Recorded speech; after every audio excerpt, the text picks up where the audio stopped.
Welcome to Heart Stories with Kuya Pipo.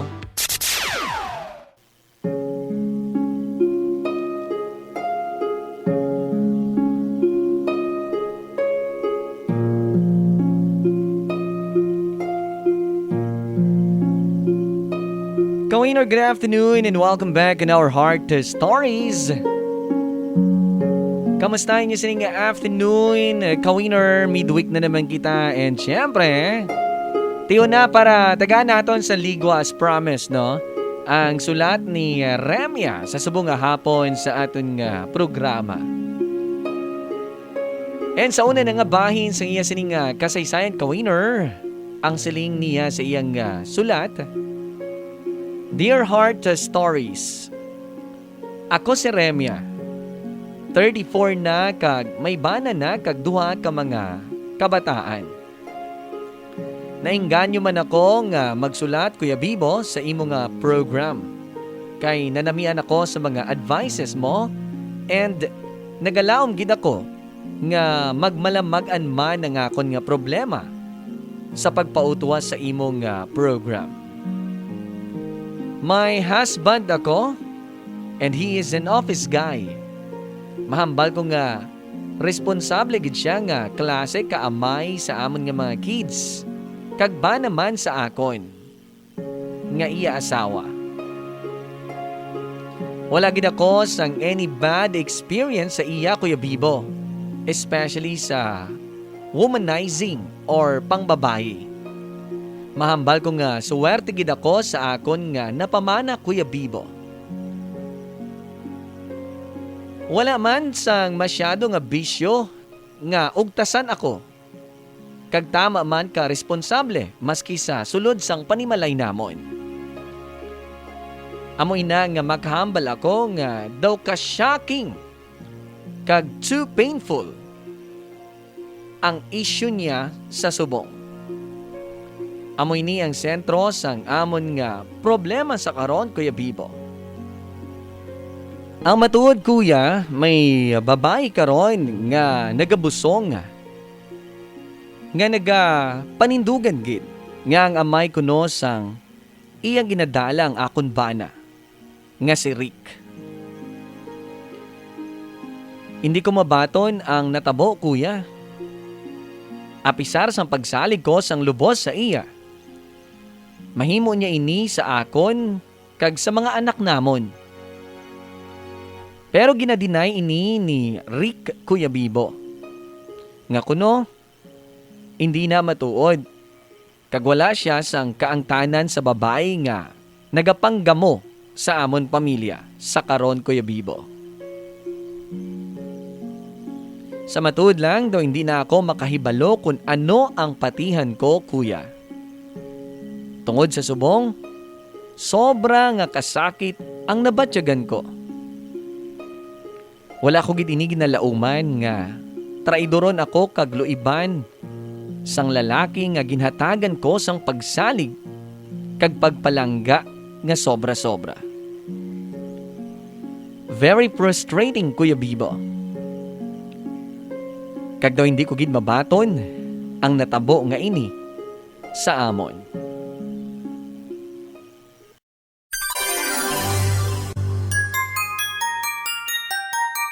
You're listening on Heart Stories, on Music and Heart Billionaire. Subscribe now.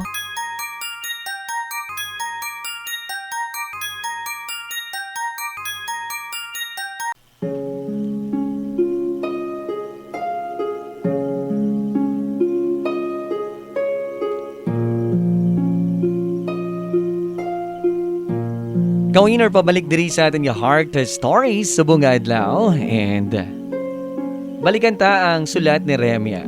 Pero bago ina, Kawiner, bago ta padayunon, kamo gina-invite kumain. Basi may mga heart story man kamo, may mga palaligban sa sining mga tinion, nga gusto man ipautuwa sa aton sining program Heart Stories.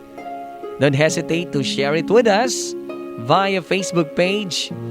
Kay medyo high-tech na kita, pero pangabay ko lang kung magpadala ka mo sa heart story, mas manami igid ko na bahin-bahin nyo na sa 4 ka bahin or 4 ka parte.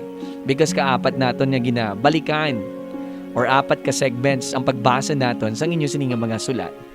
Ma-appreciate ko gid kung na bahin-bahin nyo na sa 4 ka cats, no? Ang inyo sining mga heart stories.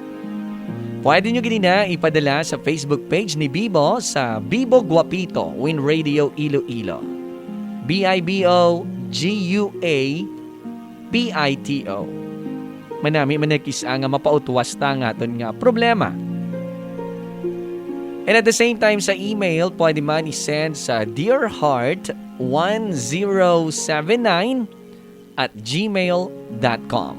Inapasalamatan tagid ang mga nagsalig na, kagpadayon nga nagasalig sang ila sining mga heart stories sa aton nga radio program. Sa mga wala ko pa nabasahan, a little patience pa, no?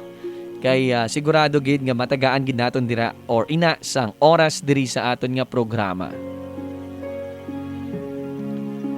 Ka-winners sa ikaduha na nga bahin sa sulat ni Remia. Siling niya diri, Kuya Bibo, need ko gid ang opinyon sang iban. Kaginpili ko nga sa imo nga program ini i-share. Tungod na inspired man ako sa mga letters sang iban nga nagapadala sa imo. Amo na galino? Kung hindi imo problema, mahapos lang makita ang solusyon. Pero kung ikaw na ang nakagatubang mismo sa problema mo, hindi ka kahibalo, maski diin man lang mag-umpisa. Lalo na, paano ini solusyonan? Ina ba lang daw kaangay lang nga gina-blindfold ikaw nga hindi mo makita ang solusyon? Akoon ko nabulagan na ako subong sang kaakig, sa hinimo sang bana ko. Pero hugot ang pagpanginwala niya, Kuya Bibo. Nga waay siya sang kahilabdanan sa babayi. Sa tuod lang, may nakasugid naman sa akon. Sang background gani isang babayi nga ini. Nga hindi man ini manami ang iya sining nagliligan. Because kadamo na lang sa mga lalaki nga gina-issue sa iya nga kuno mahilig sa mga kalalakihan. Pero kuya, since ang bana ko gid ang ginatudlo niya nga tatay sang ginabusong niya kuno, dako ang epekto sini sa amon nga pag-upod kag sa amon nga pamilya. Wala man ako kuya sang ginhimo nga tikang pa nga makaguba sa amon pamilya. Pero naglain na ang treatment namon sa isa kag isa ni Rick, ang bana ko. Akoon ko do nadula gid ang pagsalig ko sa iya. Apang Kuya Bibo, ang husband ko nagapakitluoy gid sa akon nga wala siya sang kahilabtanan sa babayi. Nakamit niya lang kuno ini kaisa sa birthday party sang iya barkada. Pero wala niya ini nakabanding, wala niya man nakaistorya, kag wala niya ini matandog. Wala siya sang maski ano kuno nga kaantanan sa babae nga ini. Amo lang ato ang tion nga na-meet niya ang nasambit nga babae. Iniya ang ginahambal sa akon sang akon nga bana.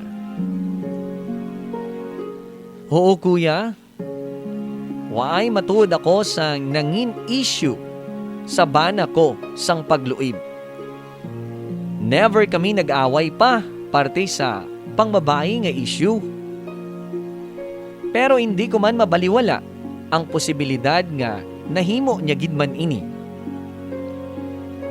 Aba mangkot nga dako nga aabi tudlo siya sang babae kun wala ka kamiter.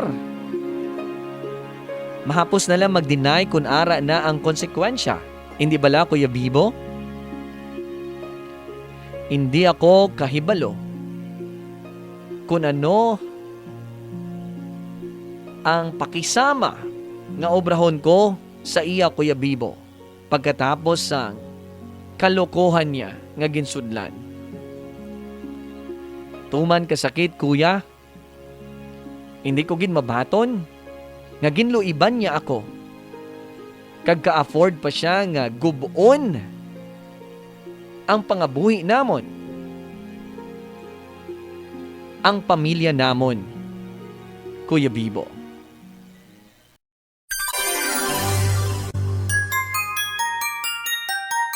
You're listening on Heart Stories, and music and Heart Billionaire.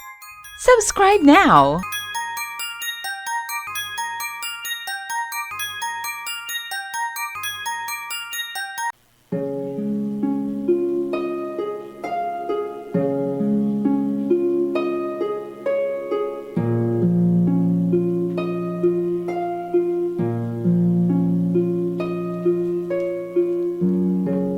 Kawinner, welcome back in our program. This is Heart Stories.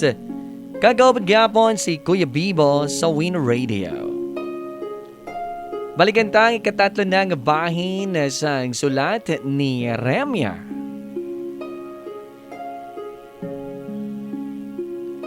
Kuya Bibo, sa kasugpon pa sa akon Heart Story, pati mga bata namon apektado na.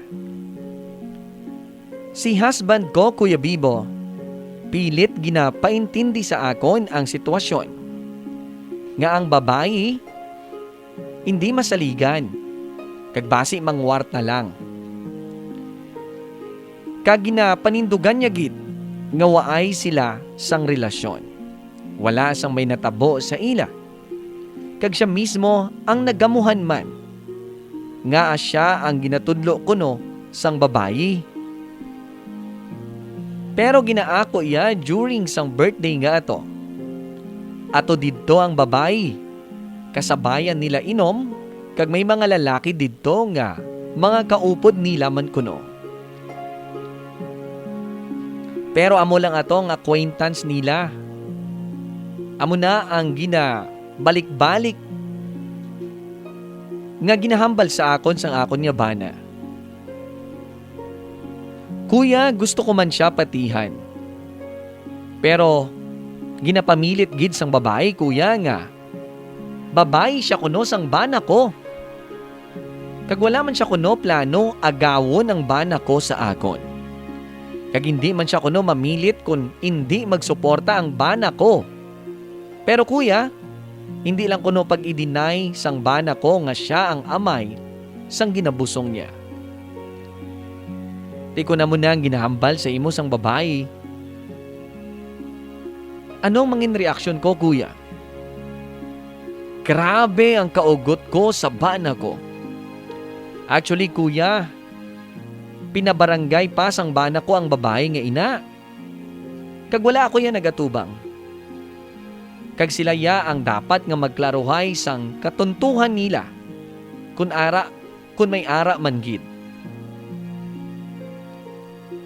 Kuya, mo ina ang ginaproblemahan ko sa subong. Sleepless ako halos. Nagka-anxiety na ako gani sang sobra nga pagpanumdum. Sa matuod, nagapati man ako nga kung may natabo gid man sa ila sang bana ko kag kung nagmiter man gid siya. Para lang siguro sa panglawas nun nga kalipayan. Amo na gani budlay batunon, Kuya Bibo, kay dawala ko gid nakitaan sang maski ano nga traces nga nagapang babayi ang bana ko patalikod sa akon. Nagamuhan gid ako, kuya. Kaya ang pagkilala ko tuod sa bana ko lain kaysa sa mga nagakatabo sa subong. Nga hindi niya ako kaya tuntuhon. Tapos, gulpi lang nga may magtuhaw nga babae. Kagitudlo nga napabusong siya sang bana ko. Very shocking, kuya. Kay never pagid nagtinunto ang bana ko kag wala ako maski gamay lang nga pagduda sa iya matuod lang. Kag wala kami never nga nag-away tungod sa pangbabae. Pero sa subong, kabudlay gid.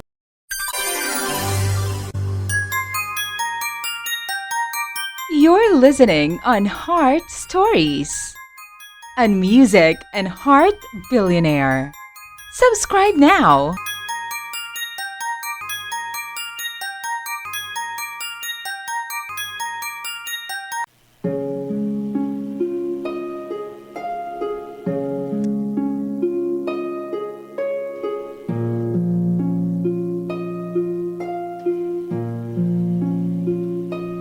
You're on 107.9 Win Radio in Inini. And this is Heart Stories with Kuya Bibo. Sa katapusan ng bahin sa Heart Story ngaging padala ni Remya. Kabay nga harap pa kamo nagasunod ka-winner sa sininga mga tinion. Sa liwat bago ta padayunon, ginaagda taman kamo, basi kamo may mga gusto man ipautuwas nga mga problema sa tagipusuon, sa pagigugma, sa kabuhi. Nga gusto nyo man ipautuwas diri sa ating Heart Stories program, welcome gid na. Tagaan tagid sang igtalupangon. All you need to do is sulat ng ina kay medyo high-tech na kita through cellphone and then isend sa messenger sa akong sining Facebook page Bibo Guapito Win Radio Iloilo. Kung wala nyo pa na-like ag na-follow, please do it. And i-message lang ang inyo sining mga heart stories. Again, BIBOGUAPITO Win Radio Iloilo. Bibo Guapito Win Radio Iloilo. Or pwede man i-send ninyo via email sa dearheart1079@gmail.com.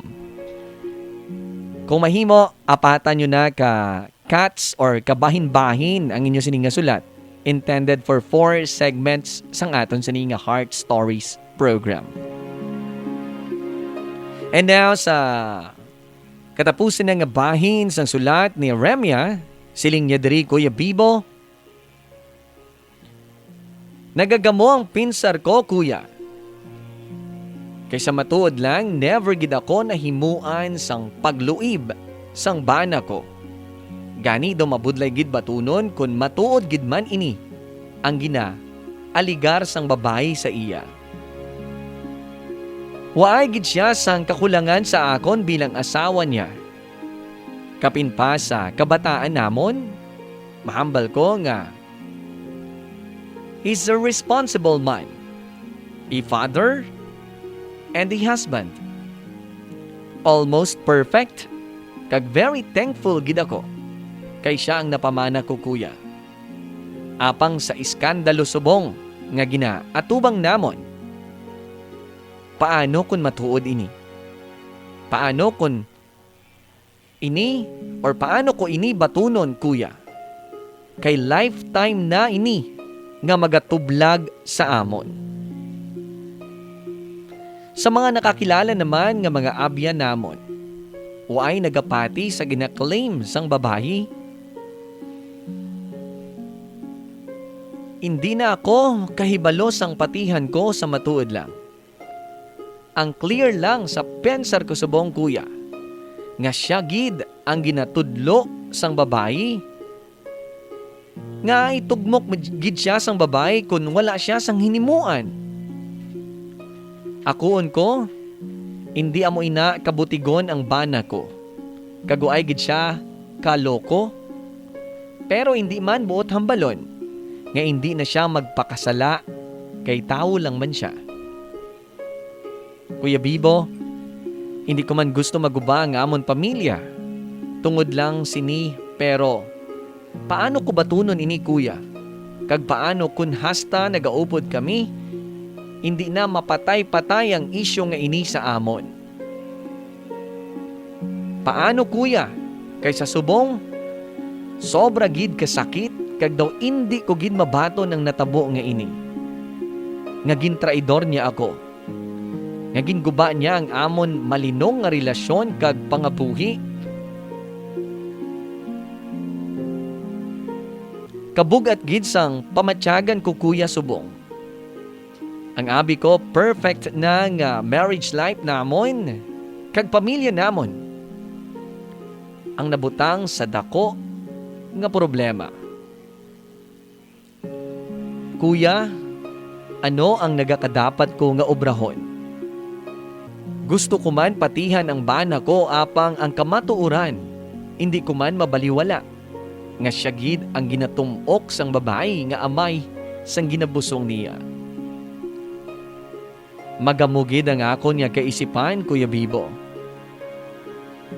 Kagkabay, makabulig ka, kagang imo nga programa. Sa liwat, madamo gid nga salamat. Ang ini nga heart story, ang tagpadala, Remya.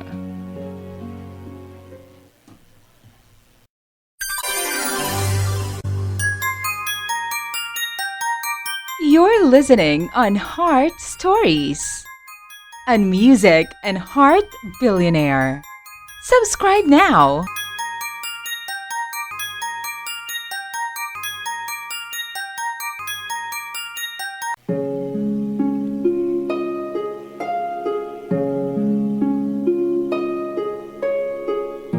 Ka-Winner yan, 107.9 Winner Radio. Inini. Kapag gyapon si Kuya Bibo sa Heart Stories. Kagadiri na kita sa akong siniman nga thoughts on the matter, no? Sa problema nga padala diri or ginsalig diri sa aton ni Remya. Mabulubog at no? Ang sitwasyon nga ini nga ginaatubang mo, Remya. But before that, lubos-lubos man ang akon sini nga pag kuha sang kahigayunan nga maimbitar kamo tanan, ka-winner. Basi kamo man may ara sa mga heart stories nga gusto man i-share kag isalig diri sa aton nga radio program, pwede nyo gini na i-send via Facebook page, no? Via Messenger. I-search lang ang akon sini nga Facebook page tapos i-message nyo lang ang inyong nga heart stories sa Bibo Guapito. BIBOGUAPITO or sa email sa dearheart1079@gmail.com. Shout out sa mga Heart Stories followers, no? Every afternoon, salamat gid sa inyo sininga. Why untat nga pagbantay kapag suporta sa aton sininga programa. Madamo gid nga salamat. And Remya, amambal ko siguro I feel sorry gid sa nadangtan sang inyo sining nga pag-upod bilang mag-asawa. Kanami no, sang inyo taning nga pag-umpisa. Pero mo gid na may mga pagtilaw nga nagaabot sa aton kabuhi nga do kabudlay gid batunon. Kag kisado makahambal ka bala nga gina-shake gid ang imo sining pagkatao. No? Para maatubang ang ining palaligban. Like sa netabo sa imo, ang manami kag malinong na kuntani nga pangabuhi nyo bilang pamilya kag bilang mag-asawa, nadagdaan sa sining aligasyon pa lang naman, no?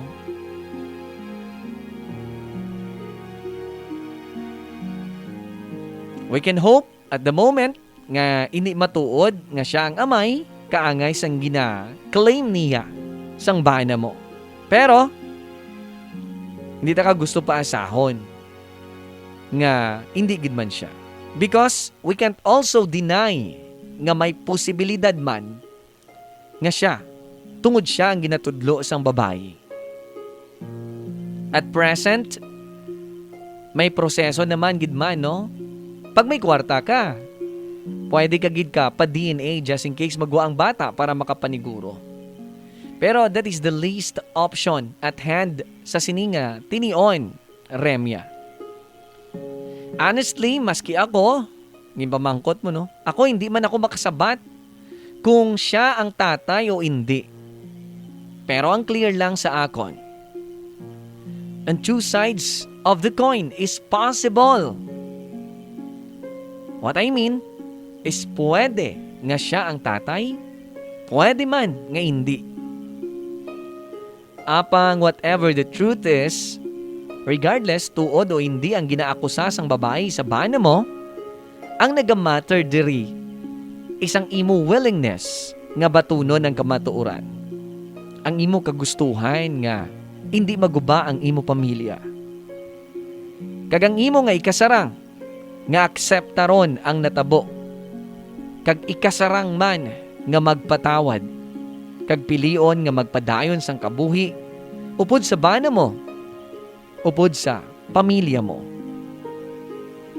Nagapati ako nga kung ano ang pagkilala mo sa bana mo, amo ina ang mangindako mo nga balasihan sa imo mangin desisyon.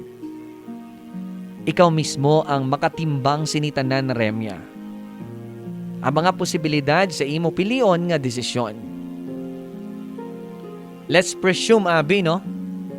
Matuod ang aligasyon sang babae. This is already the worst scenario nga gina-present ko sa imo, Remya. Let's presume, nga matuod ang aligasyon. Ang pamangkot ko lang, kayanon mo ayhan batunon ang kamatuoran nga may anak siya sa iban nga babae. Kag may responsibilidad siya diri kay ti anak niya mo. Kaya mo bala magpadayon para sa pamilya mo? Apisar sini. Kag ang pinaka-importante, kayanon mo man bala batunon kag patawaron ang bana mo? Remya, kung kaya mo, kag matimbang mo gihapon ang pagpalangga mo sa iya or mas matimbang gihapon ang pagpalangga mo sa iya kag sa pamilya mo, kag kung kaya mo bala kalimtan ang mga kasakit nga dulot sini para makapanugod ka moliwat sang malino nga pangabuhi? Kung oo ang sabat mo diri tanan nga pamangkutanon, then make a choice. Isa pagid manami man ini nga option, no? Istorya sang masinsina ng imo sini nga bana. Hibaluang kamatuoran. Prangkaha siya? Tell him promptly. Nga kinahanglan niya magpakatotoo. Kung kinahanglan niya nga akuon kung matuod ini, akuon niya. Para mahapos sa imo magbaton sang kamatuoran. Kag mahapos man para sa inyo nga solusyonan ini. Kung matuod. Masinsinan nga, istorya ang kinahanglan. Kinahanglan kung matuod ini, maski masakit. Kung pilion mo nga magpadayon sa pamilya nyo, maski masakit batunon mo ini tanan-tanan. Remember, it is okay to be hurt by the truth than to be comforted with lies. Parmi ko na ginahambal diri. Maayo na lang ang masakitan ka sang kamatuoran kaysa nga ginalikom sa imo ang kamatuoran. Eventually, doble-doble kag hamak pagid nga kasakit ang iga dulot sini sa imo. Kag sa katapusan, Remya, kabay pa nga malampasan mo, nimo, kag sang inyo nga pamilya, ang dako nga pagtilaw nga ini sa kabuhi. Kag ang Ginoo magagiyagid sa imo.